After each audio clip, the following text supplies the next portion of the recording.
Good evening friends. कैसे हैं आप सभी लोग। लास्ट टाइम हम जो है डिस्कस कर रहे थे रियल एनालिसिस के लेक्चर में काउंटेबिलिटी ऑफ द सेट को डिस्कस कर रहे थे। हमने उसकी थ्योरी को कंप्लीट कर लिया था। तो आज जो हम इस लेक्चर में लेकर आए हैं वो कुछ क्वेश्चंस प्रीवियस ईयर क्वेश्चन है नेट के, और एक दो वर्क के क्वेश्चंस और हैं। और इस बार जो क्वेश्चंस आए हैं कार्डिनलिटी के ऊपर, ठीक है ना, हम उनको लेकर आए थोड़ा सा इस डिस्कशन में। तो देर नहीं करते हैं, आज के काम को शुरू करते हैं। तो ये क्वेश्चन जो आया हुआ है वो TIFR में आया हुआ है, दिया है कि there exist a function F Z to Q such that,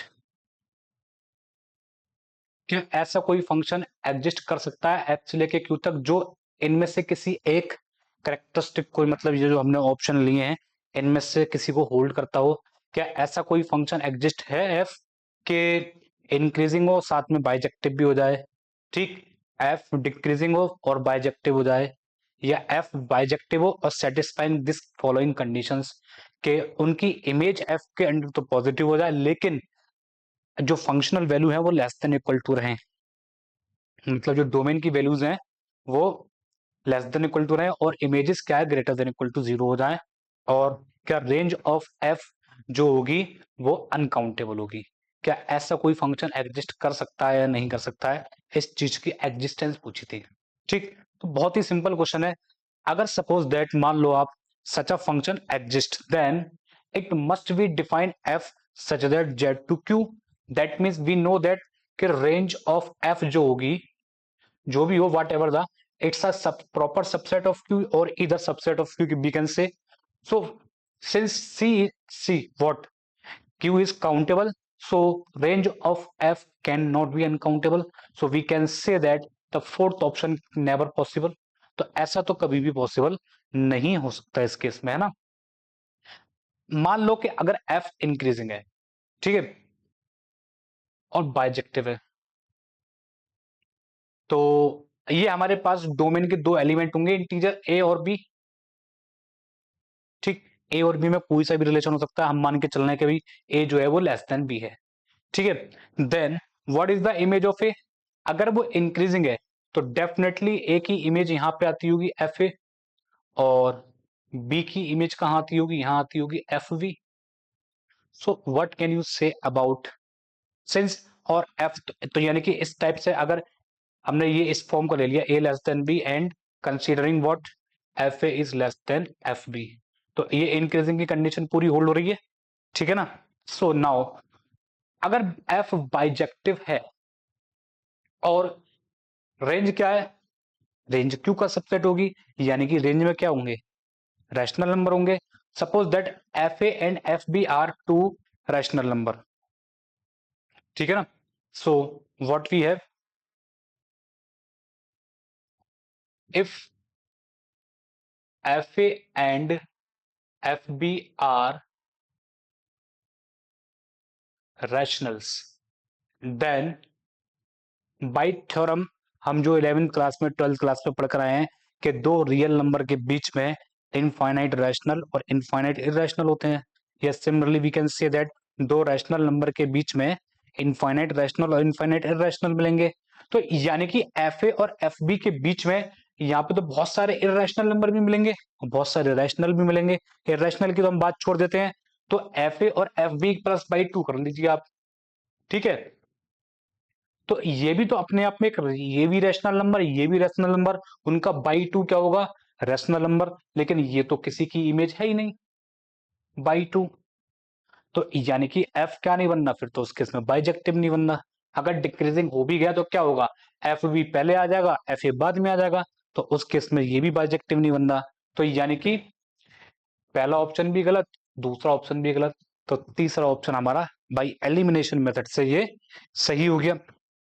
तो उसके लिए आप फंक्शन डिफाइन कर सकते हैं इजीली। और तो आप एक ऐसा फंक्शन डिफाइन कीजिए कि जो किस करेक्टरिस्टिक को होल्ड करता हो, जैसा हमसे मांगा गया है वैसा। देखिए, तो अब हमसे जो मांगा गया है इसमें एक ऐसा बाइजेक्टिव फंक्शन लाइए जिनकी n less than equal to 0 पर वैल्यू क्या हो, पॉजिटिव आना शुरू हो जाए। तो जनरली अगर देखा जाए तो जेड जो होता है सेट ऑफ इंटीजर, वो Z plus union Z minus union इन नंबर्स की कलेक्शन है ना। यानी कि आप सिंपल कह सकते हैं पॉजिटिव नेचुरल, नेगेटिव नेचुरल, मतलब नेचुरल नंबर का नेगेटिव टाइम्स कर लीजिए और ये उसमें जीरो नंबर को आप इंक्लूड कर लीजिए। देन ऐसा हो सकता है ना। तो जेड पूरा प्रॉपर डिफाइन है। अब आप क्यू को देख लीजिए, क्यू क्या होता है। ऐसे ही आप क्यू को Q plus union Q minus union इस तरीके से स्प्लिट कर लीजिए। So we can define a function like what. आप एक कैसा फंक्शन डिफाइन कर सकते हैं। तो जी एक फंक्शन जो जेड माइनस यूनियन जीरो से क्यू प्लस यूनियन जीरो पर डिफाइन कर दीजिए आप। तो सिंस हम काउंटेबिलिटी में पढ़कर आए थे कि भाई एन और क्यू के साथ क्या मिल जाती थी, बाइजेक्शन मिल जाती है। सही है। तो बस एन की जगह क्या है ये, तो आप एनुमिनेशन से इनके बीच में एक बाइजेक्शन बना सकते हैं। तो therefore we can say that our third option is correct. तो ऐसा पॉसिबल हो सकता है, लेकिन 1, 2 एंड 4 कभी भी पॉसिबल नहीं हो पाएंगे। Is this clear. तो इसका जो आंसर रहने वाला है वो third option is the correct answer. ठीक है, आगे बढ़ते हैं अगले क्वेश्चन पर। अगला क्वेश्चन है, अगर x काउंटेबल सेट है और a सबसेट है x का, which is countable, then what can you say about the x minus a।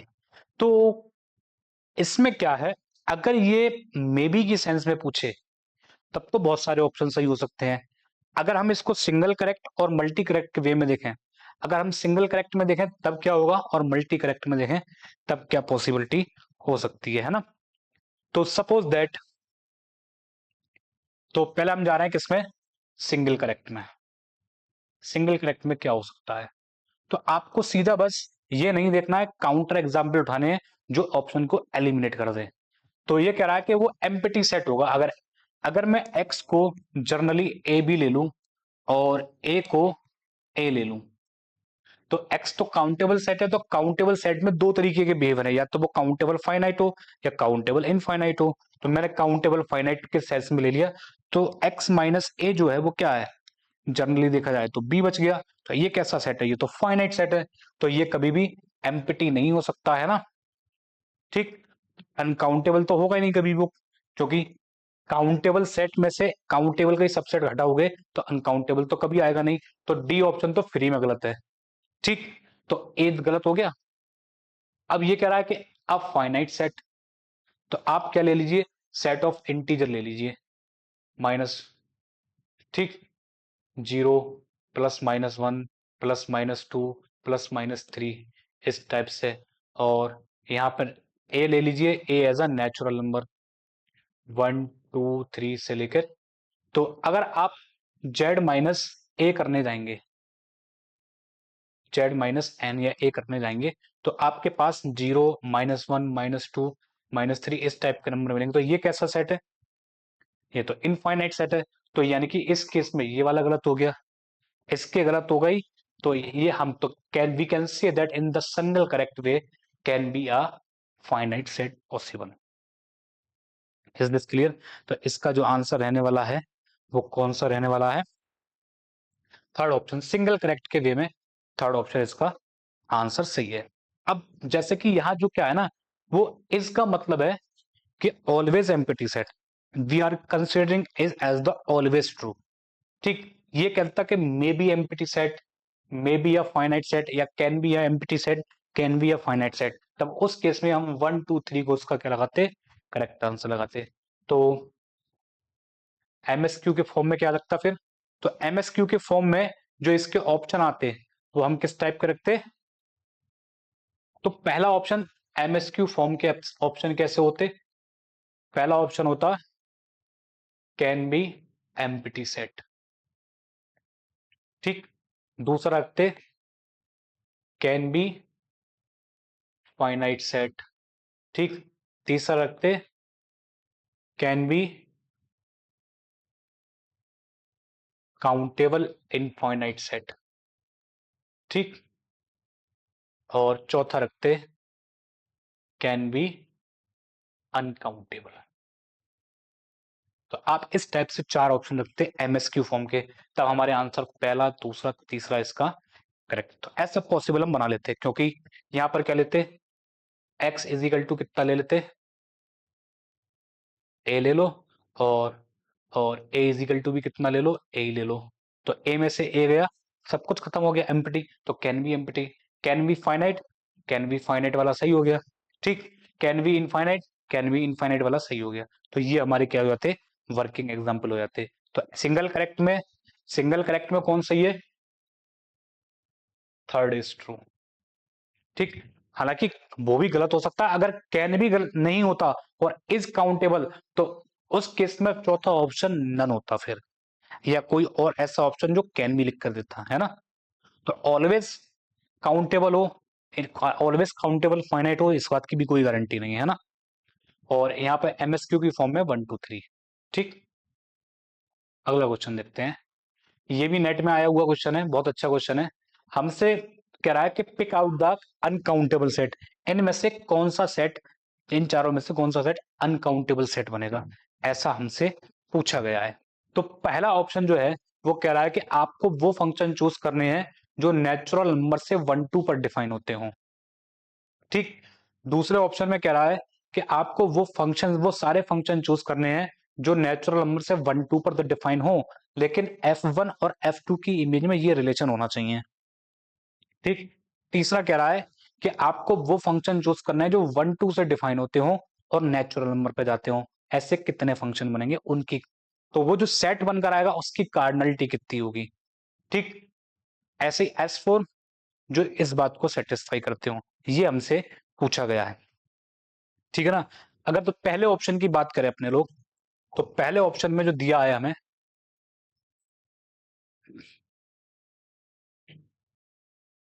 तो पहले ऑप्शन में नेचुरल नंबर से आप 1 2 पर इमेज डिफाइन करेंगे, 1 2 3 4 5 6 ऐसे करके 1 और 2 पर। तो 1 के पास कितनी चॉइस है जाने की, तो आपको टोटल नंबर ऑफ फंक्शन निकालने पड़ेंगे ना। तो भाई एफ, आपको वो सारे फंक्शन चूज करने हैं जो इस बात को डिफाइन करता हो। तो हर डोमेन के एलिमेंट्स के पास कितनी चॉइस है इमेज बनाने की, ये ये भी 1 2 के बाद जा सकता है फंक्शन बनने के लिए, ये भी 1 या 2। तो each element have two choice, since cardinality of N कितनी होती है, अलफ नोट। तो how many total functions are there F to N, actually में पहला ऑप्शन क्या है, collection of all possible function from domain to codomain. तो वो कितने बनते हैं, कोडोमेन की पावर डोमेन, है ना, की कार्डिनलिटी है ना। तो how many functions are there, ऐसे कितने फंक्शंस बन सकते हैं बताइए।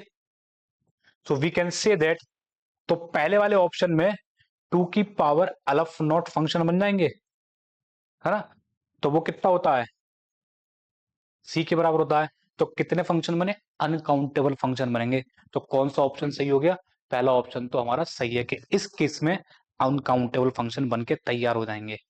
दूसरा केस, दूसरे केस में कह रहा है कि F1 और F2 की इमेज है, तो यही क्वेश्चन सेम, लेकिन कंडीशन लगा दी है कि F1 और F2 की इमेज एक दूसरे से ये रिलेशन रखनी चाहिए। तो F1 की इमेज क्या हो सकती है, 1 हो सकती है और 2 हो सकती है।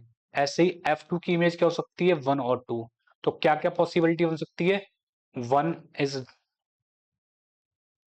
F1, कितने कॉम्बिनेशन बना सकते हैं, 3 बन जाएंगे इससे, है ना। कि भाई एक तो ऐसे करके बना लो, F1 is less equals to F2 वाला, क्या ये 1 हो जाए ये 2 हो जाए, ठीक। और F1 is less than equal to F2 में, और तो इक्वल टू का केस बन सकता है बस एक, और वो क्या बन सकता है, या तो ये 1 हो तो ये भी 1 हो, ये 2 हो तो ये भी 2 हो, ठीक। बाकी तो और कोई केस है ही नहीं, ये 3 केस पॉसिबल है यहाँ। यानी कि F1 और F2 की इमेज के पास कितने पॉसिबल केस है, 3 केस तो इनके पास है, ठीक है। तो बाकी रिमेनिंग एलिमेंट जो बच गए, इनके पास कितनी चॉइस है, अल्फ नोट में से 2 हटा दो, उसमें क्या फर्क है, समुद्र में से 2 बाल्टी पानी निकाल लो, समुद्र के ऊपर कोई फर्क थोड़ी ना पड़ेगा। तो यानी कि फिर से क्या बनेगी, 2 की पावर अल्फ नॉट चॉइस बन जाएंगी। ठीक, तो ये टोटल चॉइस हो गई फिर से अनकाउंटेबल। तो दूसरा सेट भी कैसा रहने वाला है इसमें, अपना अनकाउंटेबल रहने वाला है। तीसरे वाले में आओ। तीसरे वाले में कह रहा है कि 1 2 से n पर डिफाइन करना है। 1 2 से n पर, 1 2 3 4 अप टू डैश। तो हर एलिमेंट के पास, 1 के पास कितनी चॉइस है, वो कितनी जगह जाके मैप हो सकता है, वो जितने एलिमेंट है कोडोमेन के पास उतने। और 2 के पास भी कितनी चॉइस, जितने दो, कितने जितने कोडोमेन के पास एलिमेंट है उतनी जगह जाके मैप हो सकता है। So how many total choice are there, aleph naught into aleph naught. तो कितना हो गया अल्फ नॉट का स्क्वायर, तो अल्फ नॉट का स्क्वायर कितना होता है, अल्फ नॉट ही होता है। तो इस केस में कितने फंक्शन बनेंगे हमारे पास, टोटल काउंटेबल ही बनेंगे। तो ये वाला ऑप्शन गलत, ये तो इसका पर्टिकुलर केस है, तो ये भी गलत। तो इसका जो करेक्ट आंसर रहने वाला है वो first and second option are true for this question. Clear है बात, बताइए। सो आगे बढ़ते हैं, अगला क्वेश्चन क्या है इसमें। फॉर ईच जे, ये नेट 2011 और 2012 दोनों में आ चुका है जून में। ठीक, लगातार आया था ये क्वेश्चन 2 बार। ठीक है, एक क्वेश्चन इस बार भी नेट में दोबारा आया है, वो 2019 में आया है। उसका आंसर इधर इंक्रीजिंग और डिक्रीजिंग है। ठीक है, तो एफ फॉर ईच जे, जे की जो पॉसिबल वैल्यू है 1 2 3 से लेके नेचुरल नंबर जैसी है ना, और ए जे एक फाइनाइट सेट है फॉर, और कम से कम उसके पास 2 एलिमेंट हैं। तो इन सब का यूनियन ले लें, ए जे का, जे इंडेक्स के रेस्पेक्ट में, तो वो क्या काउंटेबल आएगा। और दूसरा ऑप्शन कह रहा है कि पहले प्रोडक्ट कीजिए आप सारे, पहले ए से लेके आप एन सेट कंसीडर कीजिए कम से कम 2 एलिमेंट वाले, और उनका प्रोडक्ट कीजिए, तब उनका यूनियन लीजिए। तो वो यूनियन कैसा बता रहा है, अनकाउंटेबल होगा। आप डायरेक्ट प्रोडक्ट कीजिए तो क्या वो अनकाउंटेबल होगा, और चौथा आप यूनियन लेंगे तो क्या वो अनकाउंटेबल होगा, ऐसा हमसे पूछा गया है। तो पहला ऑप्शन क्या है, अब एजे के पास, एजे तो फाइनाइट सेट है, तो कार्डिनलिटी ऑफ एजे होगी तो लेस देन इंफिनिटी, फाइनाइट ही तो है, और कम से कम एटलीस्ट दो है, 2 या 2 से बड़े एलिमेंट। तो ये बात तो हर जे के लिए ट्रू दे रखी है। सो आप, तो ये क्या है, काउंटेबल फाइनाइट सेट है। तो काउंटेबल फाइनाइट सेट्स का कैसा यूनियन है, काउंटेबल यूनियन है। तो countable union of countable finite set is countable. तो पहला ऑप्शन सही, सही है बात, ये तो थ्योरम ही करके आए थे। अब आप पहले प्रोडक्ट कीजिए, जब आप प्रोडक्ट करेंगे तो प्रोडक्ट क्या होगा, फाइनाइट सेट्स का कार्टेशियन प्रोडक्ट। सही है, तो फाइनाइट ही आएगा, क्योंकि आप चाहे 2 का कीजिए, 3 का कीजिए, 4 का कीजिए, 5 का कीजिए, कितने भी सेट का कीजिए, फाइनाइट नंबर का फाइनाइट टाइम्स प्रोडक्ट करेंगे तो फाइनाइट नंबर ही आएगा। और जब यू, और देन उसके बाद कौन सा यूनियन है, ये तो फिर से काउंटेबल यूनियन है। तो countable union of finite sets कैसा होता है, वो तो काउंटेबल होता है, लेकिन ये कह रहा है कि अनकाउंटेबल होगा। तो ये वाला ऑप्शन गलत। ठीक, आप तीसरे ऑप्शन पे आइए, direct Cartesian, infinite Cartesian product करना है एकदम से। सही है, अब आपने बोल दिया कि इनफाइनाइट, चूंकि हर जे के पास, हर सेट के पास कम से कम 2 प्रोडक्ट, 2 एलिमेंट हैं, तो जब आप उसका इनफाइनाइट टाइम्स प्रोडक्ट करने जाएंगे तो कम से कम 2 गुणा 2 गुणा 2 गुणा, ये तो मिनिमम कार्डिनलिटी बता रहा हूं, कम से कम कितनी होगी, क्योंकि कम से कम हर एजे के पास 2 एलिमेंट तो है ही है। और कितनी बार करनी है, डायरेक्ट इनफाइनाइट टाइम्स तक एक बार में प्रोडक्ट करनी है, तो ये मिनिमम कार्डिनलिटी इतनी होगी, कितनी बार, इनफाइनाइट टाइम्स। और कैसा इनफाइनाइट टाइम्स, काउंटेबल इनफाइनाइट। तो यानी कि 2 की पावर कितनी हो गई ये, अल्फ नॉट, और वो कितनी हो गई सी। तो ये कैसा हो गया, अनकाउंटेबल है ना। तो ये वाला ऑप्शन सही है। जब पहला वाला सही है तो चौथा वाला तो फ्री में गलत हो गया है ना। ठीक है, तो इसका जो करेक्ट आंसर रहने वाला है वो फर्स्ट एंड थर्ड ऑप्शन देने वाले हैं। ठीक, इस टाइप से ये क्वेश्चन हमारा आया था। क्लियर है बात एकदम। अगला जो क्वेश्चन है वो ये है, सेट ए दे रखा है और एक सेट बी दे रखा है, दो टाइप के सेट दे रखे हैं। Then which of the following is are true, कि there is a no bijection between bijection that's map rational of A to rational of B, यानी कि ऐसी कोई बाइजेक्शन मैप नहीं मिलेगी जो सेट ए के रैशनल नंबर को सेट बी के रैशनल नंबर पे मैप ना करती हो। दूसरा कह रहा है कि there is a no one one function and which is onto. सही है, तो यानी कि आपको इनडायरेक्टली एक ऐसा फंक्शन देखना जो वन वन तो ना हो लेकिन ऑन टू हो जाए ए से लेके बी तक। ठीक, तीसरा कह रहा है कि ऐसा कोई ऑन टू फंक्शन नहीं है जो अपने आप में वन वन हो लेकिन ए से बी तक हो। और चौथा ऑप्शन कह रहा है कि there is a one one and onto function from A to B, यानी कि ए से लेके बी तक बाइजेक्शन एग्जिस्ट करती है। तो अगर बात करी जाए इन दोनों सेट्स की, तो ये सेट ग्राफिकली दिखते कैसे होंगे। सेट ए की बात करी जाए, एक्स स्क्वायर,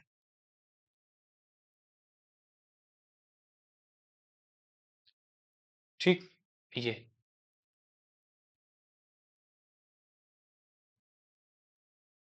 तो यानी कि आपने इमेजेस कलेक्ट कर रखी हैं सेट ए में, तो वो एक्स जो जीरो से बड़े और वन से छोटे हों उनके स्केयर क्या होंगे, जीरो से बड़े और वन से छोटे ही रहने वाले हैं।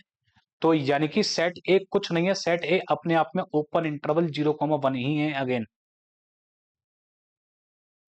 ठीक, सेट बी में क्या है, सेट बी में अगर ग्राफिकली देखा तो ये कुछ इस तरीके से है,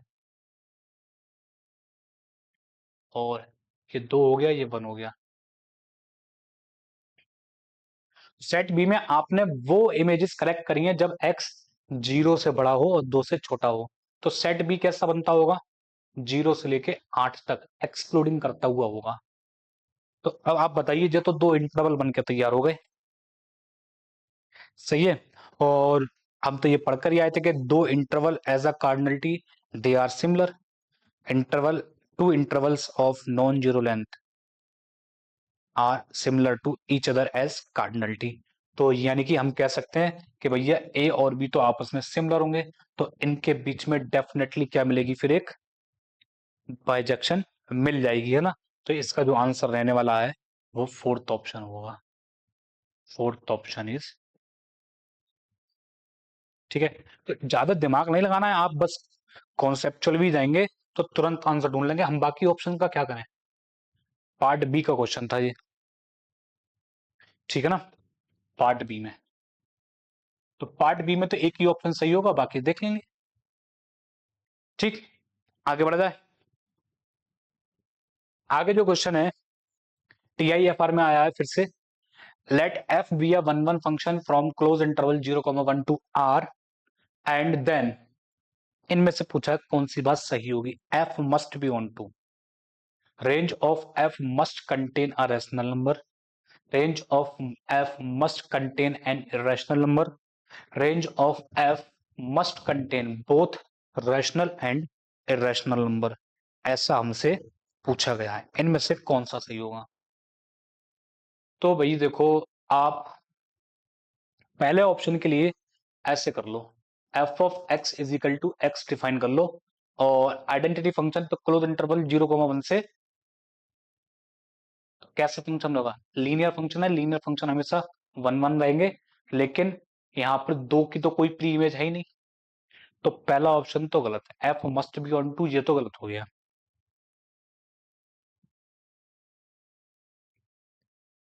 क्लियर है ना बात, एफ कभी भी ऑन टू तो होने से रहा, F must contain a rational number.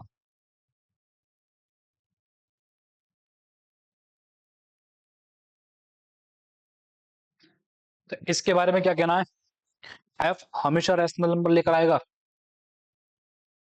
तो as we know that, since ये वन वन फंक्शन है क्लोज इंटरवल 0,1 से, तो इसकी जो कार्डिनलिटी होगी वो डेफिनेटली अनकाउंटेबल होगी, सही है। और 1 1 होने की वजह से ये आर के जैसा दिखना लगेगा, है ना, इंटरवल। तो आप एक फंक्शन डिफाइन कर लो ऐसे, बहुत आसान है। F X is equal to X जब एक्स क्या हो, इज इरेशनल, ठीक है। तो इरेशनल की इमेज तो वही रहने दी हमने, सही है। और x प्लस अंडर रूट 2 जब x कैसा हो जाए, रैशनल। आप अंडर रूट 2 की जगह under root 3, under root 5, under root 7 मतलब प्राइम नंबर लिख लीजिए, तो वो वर्क फुल रहेगा यहाँ, है ना। अब आप मुझे बताइए, जब x रैशनल है तो उसकी इमेज कैसी है, उसकी इमेज तो हमेशा के लिए रैशनल हो गई। और जब इरेशनल है तो इरेशनल ही है, तो रैशनल नंबर तो कभी आने से रहा है यहाँ, ठीक। तो कौन सा ऑप्शन गलत हो गया, ये वाला भी गलत हो गया, ये भी गलत हो गया, और फोर्थ वाला भी गलत हो गया इस एक ऑप्शन से। और ये फंक्शन एकदम वेल डिफाइंड 1 1 फंक्शन है। सो यहां से कह सकते हैं R of F, range of F must contain an irrational number, ठीक।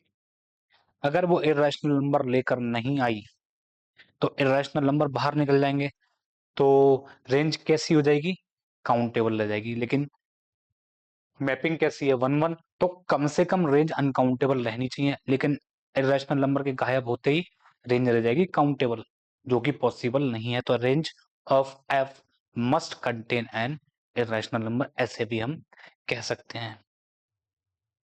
क्लियर है बात, आगे बढ़ा जाए। आगे ये क्वेश्चन है, ये भी नेट में आया हुआ क्वेश्चन है। S1 एक सेट है और XN वो सीक्वेंस हमने कलेक्ट किए हैं जिनकी टर्म या तो 0 आती हो या 1 आती हो फॉर ऑल नेचुरल नंबर। तो क्या ऐसी सारी सीक्वेंस जिनमें केवल और 0 और 1 के ही कॉम्बिनेशन यूज किए जाते हो, क्या वो केवल और केवल काउंटेबल सेट फॉर्म करेंगी, या दूसरा ऑप्शन कह दिया कि उसका उल्टा अनकाउंटेबल फॉर्म करेंगी, ठीक। तीसरे सेट में हमने S1 सेट की वो सीक्वेंस कंसीडर की हैं जो 0 पे कन्वर्ट करती हैं, तो वो क्या काउंटेबल सेट बनाएंगी। और S4 में हमने वो सीक्वेंस चूज की है सेट S1 की जो 0 पे कन्वर्ट करती हैं, तो वो क्या अनकाउंटेबल। तो इतना तो तय है, अगर पहला सही है तो दूसरा गलत, तीसरा सही है तो चौथा गलत, है ना। दूसरा सही है तो पहला गलत, चौथा सही है तो तीसरा गलत, यानी कि एक दूसरे के अपोजिट ऑप्शंस हैं ये। एक के सही होते ही दूसरा अपने आप ऑटोमेटिकली फॉल्स हो जाएगा, ठीक। सो अब हमारे पास जो सीक्वेंस होती है वो दिखती कैसी है, पहले तो हम उन्हीं की बात कर लेते हैं। अगर सीक्वेंस के देखने की बात करी जाए तो हमारे पास sequence A1, A2, A3, A4, A5, A6 up to डेस गोइंग, इस टाइप से हमारी चलती चली जाती है सीक्वेंस, है ना। अब xn फॉर ऑल n या तो वो 0 बनेगी या 1 बनेगी। तो यानी कि A1 के पास, यानी कि आप A1, मैंने A1 लिख दिया, कोई दिक्कत नहीं है, A1 आप X1 X2 Xn करके लिख लीजिए, ठीक है ना। वो तो बस तरीका है लिखने का, और कोई बहुत बड़ी बात नहीं है इस टाइप से। मतलब जो भी X1 आएगा, या तो उसके पास दो ही चॉइस है, या तो वो 0 बने या 1 बने। जो भी X2 आएगा उसके पास दो ही चॉइस है, या तो 0 बने या 1 बने। जो भी X3 आएगा उसके पास दो ही चॉइस है, या तो 0 बने 1 बने, 0 बने 1 बने। तो सबके पास कितनी चॉइस है, दो चॉइस, दो चॉइस, दो चॉइस। और सीक्वेंस की टर्म कितनी होती है, काउंटेबल इनफाइनाइट। काउंटेबल इनफाइनाइट, तो टोटल चॉइस कितनी हो गई, 2 की पावर अल्फ नॉट, तो यानी कि कितनी हो गई, अनकाउंटेबल। तो पहला ऑप्शन तो गलत हो गया भाई, और दूसरा ऑप्शन सही हो गया, ठीक। तीसरे ऑप्शन पे आ जाइए, तीसरे चौथे में एक सही होगा, तीसरा सही तो चौथा गलत, चौथा सही तो तीसरा गलत, है ना। अब ये कह रहा है कि अगर सीक्वेंस कन्वर्स करती है तो by the definition of convergent sequence एक सर्टेन टाइम के बाद सीक्वेंस चलना शुरू होगी, 0 1 0 1 0 1 0 1 0 1, वो चॉइस रखती चली जाएगी, है ना। 0 1 0 1 0 1 0 1 0 1 0 1 0 1 0 1, तो ये कहीं ना कहीं तक जाके 0 1 0 1 का गेम खेलेगी। चूंकि सीक्वेंस कन्वर्स कर रही है जीरो पर, तो एक टाइम के बाद, इस टाइम के बाद यहां से जितनी भी टर्म होंगी उनके पास एक ही चॉइस है, दे कैन बी जीरो, तो वो आइडेंटिकली जीरो बनना शुरू हो जाएंगे एक टाइम के बाद। तो यहां तक मान लो सबके पास दो ही चॉइस हैं, या तो वो जीरो बनेगी या वन बनेगी, जीरो बनेगी या वन बनेगी, जीरो बनेगी या वन बनेगी। तो एक सर्टेन टाइम के बाद, आफ्टर द सर्टेन टाइम, मान लो ये सर्टेन टाइम आ गया के, उसके बाद जितनी भी टर्म्स होंगी ऑनवर्ड्स के बाद, के प्लस वन, के प्लस टू, के प्लस थ्री से लेके एंड सो ऑन इन्फिनिटी, सबके पास एक ही चॉइस। ठीक, तो how many terms have to two choice, तो दो की पावर के minus one term have two choice, और रिमेनिंग हैव ऑनवर्ड्स के। तो ऑनवर्ड्स के बाद जो रह गई वो कितनी रह गई, वन इन वन की पावर अल्फ नॉट माइनस के। सही है, तो ओवरऑल आंसर कितना आ गया, टू की पावर के माइनस वन। तो ये तो सिंस के इज अ फिक्स नंबर, तो टू की पावर के माइनस वन भी फिक्स नंबर हो गया, फाइनाइट नंबर हो गया। तो यानी कि ये जो सेट बनने वाला है वो फाइनाइट सेट बनने वाला है। तो ये कैसी रह गई, काउंटेबल, ये वाला ऑप्शन। तो इसका जो आंसर हो गया वो सेकंड एंड थर्ड ऑप्शन इसका करेक्ट आंसर हो गया।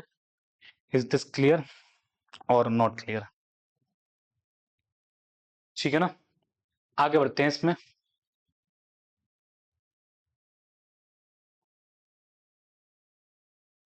ठीक, तो हमें जो पूछा गया है कि इनमें से कौन सा subset of R three uncountable set बनेगा। आप इनडायरेक्टली ये जो क्वेश्चन है आप मैट्रिक्स मतलब सिस्टम ऑफ लीनियर इक्वेशन से भी कर सकते हैं इजीली। ठीक है ना, उसके लिए सबसे आसान तरीका क्या है, आप पहले तो यही देख लीजिए पांचवा ऑप्शन क्या कर रहा है। आपको ऐसे एक्स वाई जेड बताने हैं जो इस बात को सेटिस्फाई करते हो, X square plus Y square plus Z square मिलके कितना,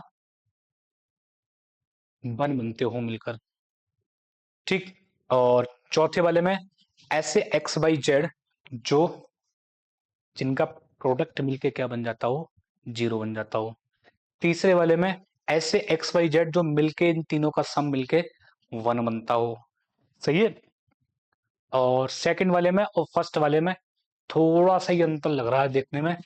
देखो x plus Y plus z is equal to one, इसमें भी वही कंडीशन है, two x three y four z मिल गए टू, इस ये भी सेम कंडीशन है। यहाँ पे तीन और छह का फर्क है बस, तो यानी कि इन दोनों में से कोई सा एक सही होगा फिर। ठीक, आप ये देख लीजिए इनमें से कोई किसी का लीनियर कॉम्बिनेशन बन रहा है नहीं बन रहा है। अगर आप सिस्टम ऑफ लीनियर इक्वेशन की बात करें तो ये ऐसा दिखता होगा कुछ ऑगमेंटेड में। ठीक है, और थ्री फोर फाइव, इनको सॉल्व करके देखना, इनके ऊपर ऑपरेशन लगा के क्या आ रहा है, वन वन वन वन। आप नीचे घटा लीजिए दो से मल्टीप्लाई करके तो जीरो आ गया, और दो से मल्टीप्लाई करके नीचे घटाएंगे तो वन आएगा, दो से मल्टीप्लाई करके नीचे घटाएंगे तो टू आएगा, ये जीरो हो जाएगा। तीन से मल्टीप्लाई करके नीचे घटा लीजिए, जीरो आएगा, वन आएगा, टू आएगा, और ये कितना आ गया, जीरो। सही है, इसके ऊपर फिर से ऑपरेशन लगाएंगे तो one one one one, zero one two zero, zero zero zero zero. सही है, तो यानी कि ये जो है इसकी रैंक, ए की रैंक और ए ऑगमेंटेड की रैंक बराबर है, और लेस देन कॉलम है, तो इसके पास इनफाइनाइट सोल्यूशन है। यानी कि यहाँ पर एक वेरिएबल फ्री आने वाला है। ठीक है, तो पहला वाला सेट जो बनने वाला है वो अनकाउंटेबल बनने वाला है, ये तो तय हो गया यहीं से। आप होमोजीनियस सिस्टम बना लीजिए, back of system of linear equation लगा लीजिए। तो x plus Y plus Z मिलके कितना होना चाहिए 1, और x वाई प्लस 2z मिलके कितना होना चाहिए 0। तो x बराबर वाई बराबर कितना आ गया माइनस का 2z, यहाँ पे ले जाके लगा दीजिए y बराबर माइनस का 2z। तो x माइनस जेड की वैल्यू कितनी होनी चाहिए 1। तो x की वैल्यू किस पे आ गई 1 प्लस जेड। तो y की वैल्यू और z की वैल्यू, x की वैल्यू दोनों किसके ऊपर डिपेंड आ रही हैं z के ऊपर डिपेंड आ रही हैं। और z क्या है, z तो कोई भी रियल नंबर, तो यानी कि ऐसे इनफाइनाइट नंबर इसको सेटिस्फाई करते होंगे। अब z के पास कितनी चॉइस, z तो आएगा r से, तो आर कैसा है अपने आप में अनकाउंटेबल, तो जेड के पास कितनी चॉइस अनकाउंटेबल चॉइस। जेड के पास अनकाउंटेबल चॉइस होते ही एक्स और वाई के पास कैसी चॉइस होगी इनडायरेक्टली अनकाउंटेबल। तो ये वाला सेट जो है अनकाउंटेबल बनने वाला है। अगर ये 6 हो जाए एंट्री तब क्या होगा, 6 सही है। तो ये तो जीरो रहेगी, 3 से मल्टीप्लाई करने के बाद 3, और ये नीचे घटाने के बाद ये 3 ही रह जाएगी। तो ये क्या हो गई, एक ही रैंक और ऑगमेंटेड की रैंक बराबर नहीं है, तो ये सिस्टम कभी भी सॉल्वेबल नहीं होगा। तो ऐसा कोई एक्स वाई जेड होगा ही नहीं जो इस बात को सेटिस्फाई करता हो दूसरे दूसरी लाइन की इक्वेशंस को। तो ये कभी भी तो S2 कैसा हो गया, S2 अपने आप में इनडायरेक्टली 5 सेट है, ऐसे कोई एक्स वाई जेड है ही नहीं। ठीक, अब ये क्या कह रहा है, तो आप यहां से कर लीजिए x बराबर लिख लीजिए 3y प्लस 4z माइनस 1/2। तो x का मान किसके ऊपर डिपेंड आ गया इनडायरेक्टली तीसरे वाले में, y और z के ऊपर डिपेंड है। तो y और z क्या है, y z तो स्वतंत्र होगा एकदम independent. So we can say that this set is again forming an uncountable set. ठीक, आगे देखो, तीसरी की बात हो गई। चौथा, आप अब ये कह रहा है कि x into Y into Z का प्रोडक्ट मिलके कैसा होना चाहिए, 0 होना चाहिए, है ना। 0, अगर इनमें से एक भी 0 हो गया, आप एक्स वाई जेड एक्सेस मान लीजिए, एक्स वाई जेड इनमें से एक भी उठ के यहां 0 आ गया, तो बाकी के रिमेनिंग को तो फ्री रख देगा। तो वास्तव में एस 4 सेट को जर्नल स्ट्रक्चर दे पाना तो बड़ा मुश्किल है, ठीक है ना। जनरल स्ट्रक्चर वो दिखता कैसा होगा भाई, X axis union Y axis union Z axis union X Y plane union Y Z plane union Z X plane, ये सब इसको सेटिस्फाई कर रहे हैं, ठीक है ना। पहले एक को जीरो रख लीजिए, फिर दो को जीरो रख लीजिए, फिर तीन को जीरो रख लीजिए, जीरो जीरो भी इसको सेटिस्फाई कर रहा है। तो यानी कि ये तो बहुत बड़ा अनकाउंटेबल सेट बनने वाला है, सही है। तो ये वाला भी सही हो गया। यहां से आप फिर से वही x बराबर plus minus under root 1 minus Y square plus Z square इस टाइप की चीज रख लीजिए। तो यानी कि आप Y square plus Z square के मान की वैल्यू को रेस्ट्रिक्ट कर दीजिए कि भाई तुम कभी भी 1 से बड़े नहीं हो सकते, ठीक। और 0 0, तो इसका मान तो बाउंड करना पड़ेगा, नहीं तो ये बियॉन्ड ऑफ कॉम्प्लेक्स चला जाएगा, रियल चला जाएगा, है ना। तो Y square plus Z square का सम 1 से बड़ा नहीं होना चाहिए। तो एक्चुअली में ये क्या बन गई, सर्किल की इक्वेशन बन गई। ऐसे तो यहां तक के जितने भी कॉम्प्लेक्स, ये सॉरी कॉम्प्लेक्स कह रहा हूं, जितने भी रियल नंबर हैं ये जो इस सर्किल में यूनिट सर्किल के अंदर लाई कर रहे हैं, ये सारे नंबर इसको सेटिस्फाई करेंगे, ठीक। तो यानी कि y की वैल्यू भी कम से कम 0 से लेके 1 तक काम करेगी, और z की वैल्यू भी 0 से लेके 1 तक काम करेगी, लेकिन इसके ऊपर ये वाला रिलेशन काम करेगा। जब y 0 बनेगा तो z 1 हो जाएगा, जब z 1 बनेगा तो y 0 हो जाएगा, इस हिसाब से। मतलब इनका स्क्वायर का सम कभी 1 को एक्सीड ना करे, इस हिसाब से y z चूज करने हैं 0 और 1 के बीच में, ठीक, सही है ना। तो ये, तो यानी कि ऐसी कितनी चॉइस है, तो ये एक तरीके से y जो बिलोंग कर रहा है वो क्लोज इंटरवल 0,1 में बिलोंग कर रहा है, और z भी लगभग ऑलमोस्ट क्लोज इंटरवल 0,1 के पर्टिकुलर वैल्यूज के साथ, है ना। मान लो अगर z 0 ही हो जाए तो y के पास तो कितनी चॉइस है, y के पास पूरी अनकाउंटेबल चॉइस है। अगर z 0 y 0 हो जाए तो z के पास अनकाउंटेबल चॉइस है। तो इनडायरेक्टली ये भी सेट कैसा बन रहा है, अनकाउंटेबल ही बनने जा रहा है। क्लियर है? तो इसका जो करेक्ट आंसर हो गया वो 1345 हो गए। इज दिस क्लियर और नॉट क्लियर? आगे बढ़े। अगला जो क्वेश्चन है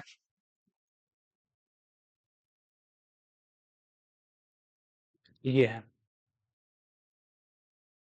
ये जून 16 में आया हुआ है। तो ये कह रहा है अगर ए कोई भी सेट है, पी ए उसका पावर सेट है, तो इनमें से कौन सी बात सही होगी? इसी के ऊपर इस बार भी एक क्वेश्चन आया है, बस उसने यूज किया है काउंटेबल इनफाइनाइट सेट्स का पावर सेट कैसा होता है, और वो हम डिस्कस करके गए थे कि काउंटेबल इनफाइनाइट और अनकाउंटेबल के बीच में कोई भी इंफिनिटी नहीं होती। सही है? अगर सेट की कार्डिनलिटी इनफाइनाइट काउंटेबल इनफाइनाइट है, तो उसके पावर सेट की कार्डिनलिटी तुरंत कैसी हो जाएगी? अनकाउंटेबल हो जाएगी। इसी के ऊपर इस बार क्वेश्चन आया है।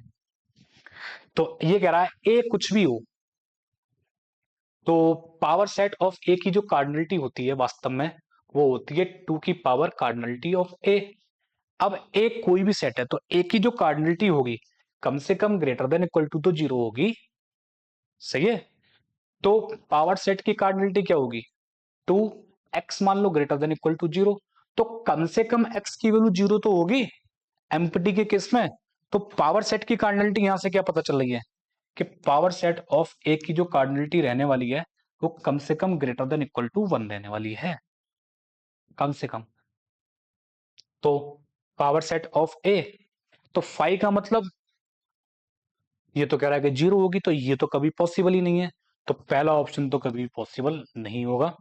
फाइनाइट, हाँ तो 1 2 3 4 5 6, तो होगा तो वो 2 की पावर में, तो 3 तो कभी बनेगी नहीं पावर सेट की कार्डिनलिटी, 4 बन जाएगी, 5 6 7 नहीं बनेगी, 8 बनेगी फिर डायरेक्ट, है ना?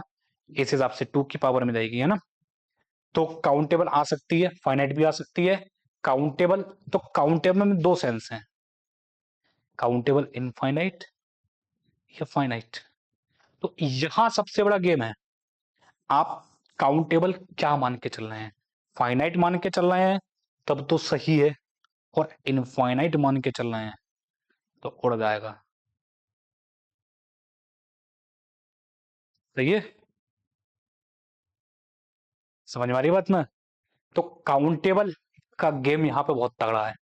तो यहाँ पे दो पॉसिबिलिटी है, ये ऑप्शन सही भी जा सकता है और नहीं भी जा सकता है। अगर आप सोच रहे हैं काउंटेबल इनफाइनाइट, तो जो तो कभी भी पॉसिबल है ही नहीं, क्योंकि 2 की पावर, तो countable power set countable infinite होने का मतलब है सेट के पास कम से कम इनफाइनाइट एलिमेंट होने चाहिए, क्योंकि अगर ए फाइनाइट हो गया तो उसका पावर सेट की कर्नलिटी फाइनाइट हो जाएगी। तो कम से कम क्या होना चाहिए फिर यहाँ, आप समझ लीजिए क्या होना चाहिए। तो ये ऑप्शन किस केस में सही होगा? तो अगर ये केवल काउंटेबल फाइनाइट की बात कर रहा है तब तो भाई तुम सही हो, अदरवाइज गलत हो। काउंटेबल इनफाइनाइट नहीं हो सकते कभी भी। ठीक, अनकाउंटेबल तो पॉसिबल है, क्योंकि नेचुरल नंबर के पावर सेट्स की कलेक्शन क्या होती है? अनकाउंटेबल होती है। ठीक, तो इसका आंसर हमने 2 3 4 दिया है, किसके सेंस में? इस ऑप्शन को काउंटेबल फाइनाइट कंसीडर करके। ठीक है?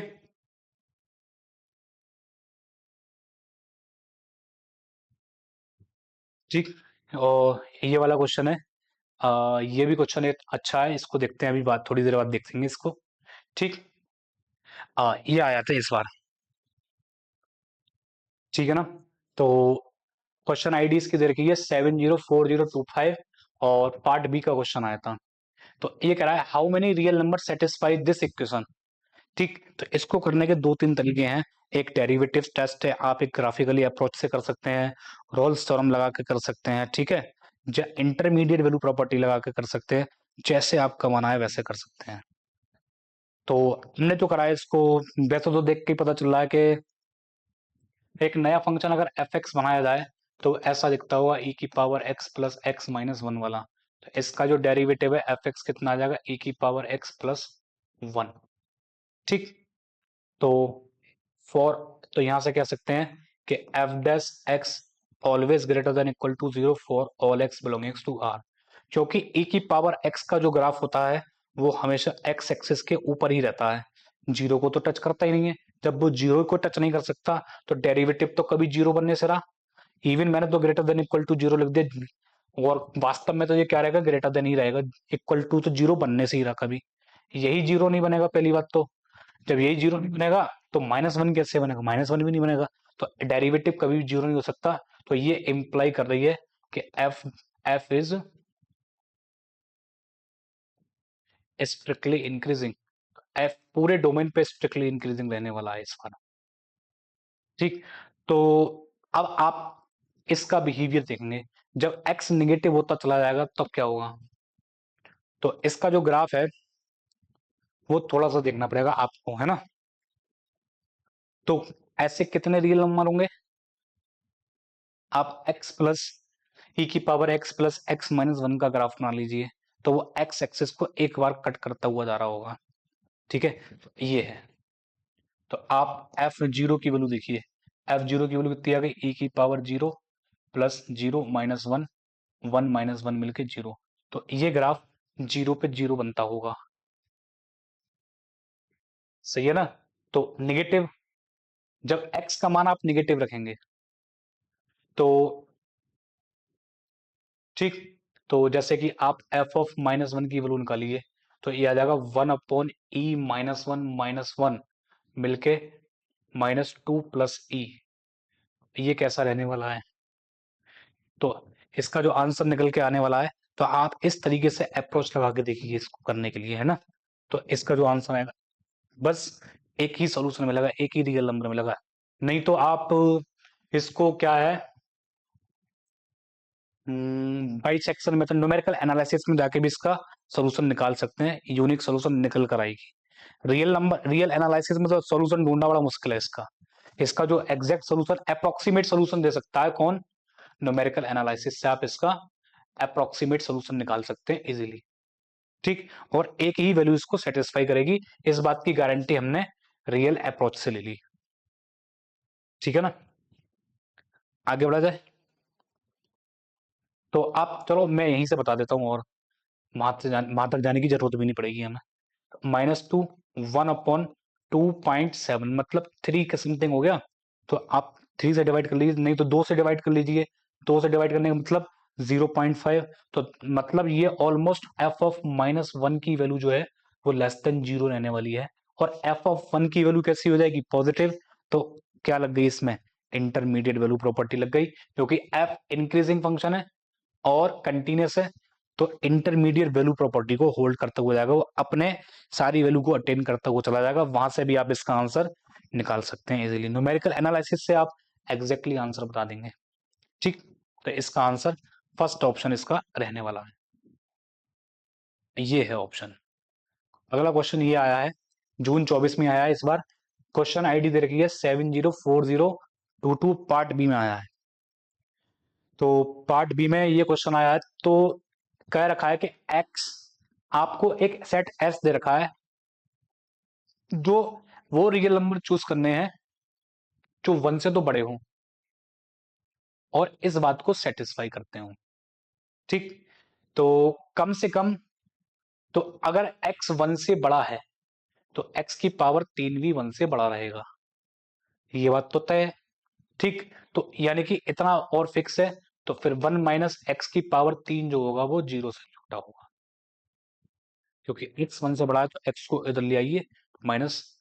तो अब ये क्या है, रेसिप्रोकल में है। तो जब आप इसको इधर 22 के मल्टीपल में लेके जाएंगे, ठीक है, तो यहां से पता चलेगा वन माइनस एक्स की power four is less then 22 into one minus x की पावर तीन। अगर इनके ग्राफ भी देखे जाएं,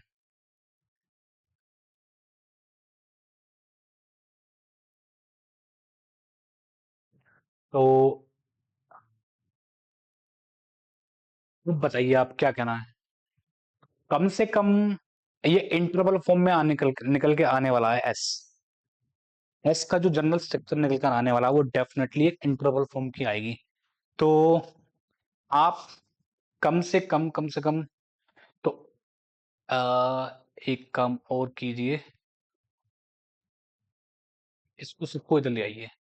तो x की पावर 4 माइनस 22 x की power 3 plus 22 minus 1 is greater than 0। तो x की पावर 4 माइनस 22 x की पावर 3 प्लस 21 ग्रेटर देन 0। ये चार घात की समीकरण बन गई। ठीक, तो जब x की वैल्यू कम से कम आपने 1 भी रख दी, x बराबर 1, तो ये इसको सेटिस्फाई कर रहा है, 0 बना देगा। तो x की वैल्यू 1 से बड़ी रखनी है, ये तो पहले भी बता दी। तो ऐसे कितने नंबर सेटिस्फाई कर रहे हैं इसको? का x की पावर 3 कॉमन ले लीजिए, तो x की पावर माइनस 22 प्लस, ये देखिए अब अगर x का मान 22 से छोटा है, देखो अगर 1 से लेकर 22 के बीच में है, तो ये नंबर हमेशा नेगेटिव होगा। सही है, तो और x की पावर यहां बढ़ेगी और बड़ा नेगेटिव होगा, और बड़ा नेगेटिव होते ही ये इक्वेशन फेल हो जाएगी, पॉजिटिव नहीं बनने वाली कभी भी, है ना। तो कम से कम यहां से पता चल रहा है कि x की वैल्यू कम से कम 22 से बड़ी होनी चाहिए, 22 से इन्फिनिटी। तो s जो लग रहा है वो लगभग अप्रोक्सीमेट ऐसा कुछ दिखना चाहिए। 22 को आप एक्सक्लूड इंक्लूड भी कर सकते हैं, तब भी कोई दिक्कत नहीं है, क्योंकि 22 को एक्सक्लूड इंक्लूड करने पे ये 0 ही तो बनेगा ज्यादा से ज्यादा। तो 0 बनते ही 21 तो हमेशा ग्रेटर देन 0 रहता है, तो आप ग्रेटर देन का भी इक्वल टू का भी साइन लगा सकते हैं। तो s कम से कम ऐसा दिखता होगा 22 से इंफिनिटी तक। तो s क्या एम्प्टी सेट है? एम्प्टी तो नहीं है। नेट इंटरवल की नेचुरल नंबर के साथ कोई बाइजेक्शन कभी आती ही नहीं है। तो there is a bijection between s and finite set. जब वो नेचुरल नंबर के साथ नहीं रख रहा, तो उसके सबसेट के साथ कैसे रख लेगा? प्रॉपर सबसेट के साथ, है ना, फाइनाइट। तो पहला, दूसरा, चौथा दो गलत हो गए, तो इसका आंसर क्या है? तो there is a bijection between s and r। Clear है बात? ये बहुत सरल सरल क्वेश्चन आए थे इस बार। ये है, देखो जिसकी अभी मैं बात करके गया था इसमें वही क्वेश्चन पूछा है। S C is the collection, किसकी कलेक्शन है? All subsets of S. सही है, तो सी में कलेक्शन की गई है, पावर सेट्स बनाया गया एस का, power set of S is countable infinite. तो सी ऐसे सेट्स की कलेक्शन है एस की जिसका पावर सेट काउंटेबल इनफाइनाइट आता हो। ऐसा कोई सेट होता ही नहीं है जिसका पावर सेट काउंटेबल इनफाइनाइट है। अभी बता के गया हूं बिल्कुल पिछले वाले क्वेश्चन पे, इससे 2 क्वेश्चन पहले। तो एस, तो सी कैसा सेट होगा? इसमें तो कुछ करना ही नहीं था भाई, सी एम्प्टी सेट होगा। ऐसा कोई सेट है ही नहीं जिसका पावर सेट काउंटेबल इनफाइनाइट हो जाए। अगर होगा तो काउंटेबल फाइनाइट होगा, या एकदम डायरेक्ट जंप मार के कितना काउंट अनकाउंटेबल। तो ऐसा कोई सेट यहां पर नहीं होगा। सही है, तो इसका आंसर फोर्थ ऑप्शन होगा। ये है, ये भी बहुत अच्छा क्वेश्चन आया पार्ट सी में, बहुत ही सरल क्वेश्चन है, आप देखते ही क्लिक मार देंगे आंसर, बस ऐसा क्वेश्चन है। देखिए ये कह रहा है ए एक बाउंडेड सीक्वेंस है, बस आपको बाउंडेड सीक्वेंस का कॉन्सेप्ट यूज करना है। मैंने एक बार बाउंडेड सीक्वेंस ले ली -1 की पावर n। ठीक, तो इसके पास दो लिमिट पॉइंट है, +1 और -1। सही है, तो पहला ऑप्शन तो यहीं से उड़ गया और दूसरा भी यहीं से उड़ गया कि भैया एम्प्टी भी नहीं हो तुम, और एग्जैक्टली 1 एलिमेंट। हमारे पास कम से कम दो, तो यही बता रहा है कि हम 2 जने हैं। सही है, अब ये कह रहा है कि एस फाइनाइट सेट है, तो कम से कम 2 तो दिख रहे हैं। अगर एक एलिमेंट हुआ एस के पास, अब एस क्या है? एस उन नंबर की कलेक्शन है जहां पर ए एन की एक सब सीक्वेंस एग्जिस्ट करती हो और कन्वर्स करती हो उस नंबर पर। अगर एस के पास एक ही एलिमेंट है तो वो यूनिक लिमिट पॉइंट हो जाएगी, और यूनिक लिमिट पॉइंट होते ही या तो वो अनबाउंडेड सीक्वेंस होगी, कन्वर्स हो गया ना, यूनिक लिमिट पॉइंट तो इस बात की कोई गारंटी नहीं है कि वो फिर बाउंडेड नहीं बनेगी वो। अगर बाउंडेड बन गई तो कन्वर्जेंट हो जाएगी, यूनिक लिमिट पॉइंट होते ही और बाउंडेड होते ही। और आपने बोल रखा है कि A N does not exist limit, तो यानी कि वो अनबाउंडेड का केस भी खत्म कर देगी यहां से। तो कम से कम एस के पास दो एलिमेंट तो होंगे, ये वाली बात तो सही है, ठीक। और अब बात आती है फाइनाइट सेट की, क्या एस हमेशा फाइनाइट सेट होगा? तो ये भी गलत है। आप सीक्वेंस ले लीजिए साइन एन, साइन एन के जो लिमिट पॉइंट की कलेक्शन है वो -1 to 1 है, ठीक। तो ऐसा लेते ही ये कैसा सेट है? ये तो अनकाउंटेबल सेट है भाई, फाइनाइट तो है नहीं, तो ये वाला ऑप्शन भी गलत है।